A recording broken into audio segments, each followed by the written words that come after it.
Hi everyone, welcome to After Dark Analysis. Today's Why Is This a Thing is going to be on the Uncanny Valley. The Uncanny Valley is a hypothesized relationship between the degree of which an object looks like a human being and how we emotionally respond to it. In this hypothesis, there is a prediction that an entity that is appearing closer and closer to human may elicit a very cold and eerie reaction, i.e., fear or feeling creepy. Since robotics is becoming more and more of a part of our lives every day, this might seem like a fairly new concept, but it was actually first identified by robotics professor Masahiro Mori in 1970. But the term Uncanny Valley was not coined until 1978 in the book Robotics, Fact, Fiction, and Prediction by Jesse Reichert. Both Mori and Reichert's work unintentionally linked to Ernst Jentsch's work from the 1906 essay on the psychology of the uncanny. But their work was not limited to objects, it was experiences and things that go on in our lives that seem strangely familiar but aren't necessarily mysterious. A concept that Sigmund Freud elaborated on in 1919, entitled the Uncanny or Das Unheimliche. For Freud, the uncanny was a mixture of the familiar and eerie, and he believes it's all to confront unconscious, repressed impulses. Psychoanalytic theorist Jacques Lacan wrote that the uncanny places us in the field where we do not know how to distinguish bad and good, pleasure from displeasure. As humans, we like things classified, we like them in boxes. So this is a very unnerving concept for us. But let's synthesize all of this into probably one of the more relatable examples, robotics. Mori's work originally hypothesized that the appearance of robots was going to get more and more human. It was going to make an actual human being responding to them very positive and empathetic. Unfortunately, the more humanistic the robot gets, it hits a point eventually where we're creeped out and repulsed by it. But then we go through this again, and if it gets even more humanistic, we become positive to it again. To relate that to film, Chucky would be on the cute level when he first comes in as a good guy doll. Then he becomes eerie when he starts moving around and talking on his own, because A, we know he shouldn't do that, and B, he is taking on more humanistic qualities, specifically humanistic qualities we are no longer comfortable with for that particular type of thing. But then we move back up and more of a positive response to, let's say, the replicants from Blade Runner, who are almost completely indistinguishable from humans to the point where we have the ending we do in Blade Runner. Hence the valley portion, because you can kind of see on a graph where this dips down, but it will come back up. So this isn't a permanent aversion to a humanistic looking object, but is a temporary one while technology evolves. Now the question becomes, why? Why does this valley exist? Why are we creeped out? There's several different theories for this. The first is mate selection. Knowingly or not, we try and look for a mate with high fertility, high hormonal health, and an effective immune system. While robots technically are superior in all of these things because they don't have a fertility, hormonal, or immune system issue because they just don't have them, since they can't really procreate with us, at least as far as almost any fictional universe has talked about, we know we cannot procreate with them, so therefore we dismiss them as a mate. And that is kind of an overgeneralization of we just get creeped out by them because we know they cannot reproduce like we do. The next issue is mortality. While most people that would probably be watching this video understand that they're going to die, it's not necessarily something people want to be reminded of all the time. This is also a big thing in just why horror in general works. There is a couple reasons reminding somebody of their own mortality works in this context. If we are seeing a robot disassembled, while we know they're not in pain because it's a robot, it probably doesn't feel pain, unless you're in a verse where they gave it emotions, but even then it's still debatable. Plays on a couple of our fears. First, it plays on an unconscious fear that we all might be completely soulless machines, And who am I? What am I? What's inside of me? What makes me go? Which is a question most people have to ask themselves at some point, and that's a very scary territory. The second is robots in different dismantled positions, or even dolls in different dismantled positions, can be reminiscent of battlefields. Again, reminder of mortality, reminder of how fragile the human body is, while resilient in some ways. We're flesh and bone, and this android's going to get put back together and probably be fine.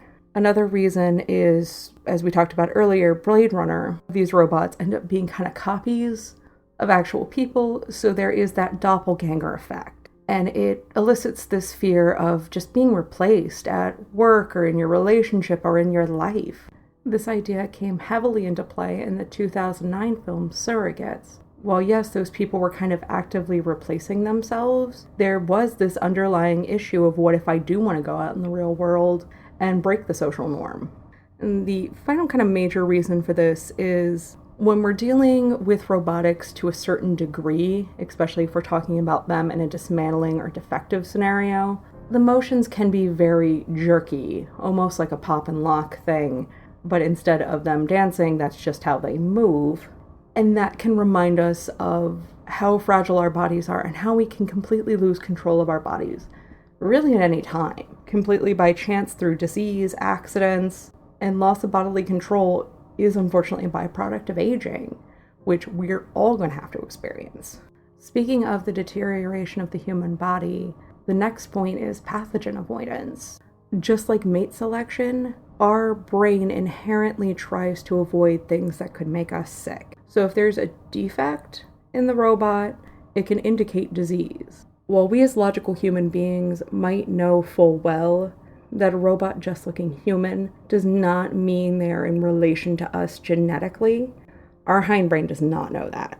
Our back of mind, gut instinct, and reflexes sees something that looks like it's a human and automatically assumes, okay, it must be like me, therefore we can cross diseases with each other. So your body's knee-jerk response is going to be that you could theoretically get sick off of a robot. Well, in most universes, this doesn't happen. If we were in a universe like eXistenZ, where the gaming machine was made out of organic matter, theoretically it could pass disease, and to an extent did. But again, our brain isn't necessarily going to pull that out right away, creating this aversion to the uncanny. And with that perceived interconnectivity with humanity, there is going to be a violation of social norms. If a robot is on this curve, it is a robot doing a passable job at being human, and that can be endearing, and we can be empathetic with that. If that robot becomes more humanistic down in the valley, it no longer to us is a robot. It is a human doing a bad job at being normal. As Critical Android and I spoke about on a previous episode about childhood fears, both of us had an issue with emergency alert systems where the inflection's off. So they tried to make this humanistic sounding voice. It didn't have to have a body for us to identify it as supposed to be human, but the inflections are wrong and the emphasis is wrong. Somebody's not speaking in a way that we find normal, which is off-putting, which adds that creep factor. And the religious and ethical questions raised by a humanoid robot lends to the creep factor we see in Uncanny Valley. If we see a human-like living robot, it challenges our entire idea of what it is to be human. It messes with that perception of human, non-human, that very quick categorization we can do, making this a lot more complicated. Part of that is also conditioning.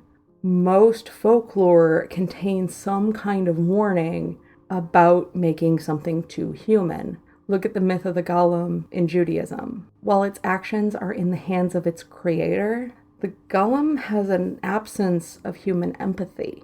So things go awry very quickly and tend to, both in the folklore and within film.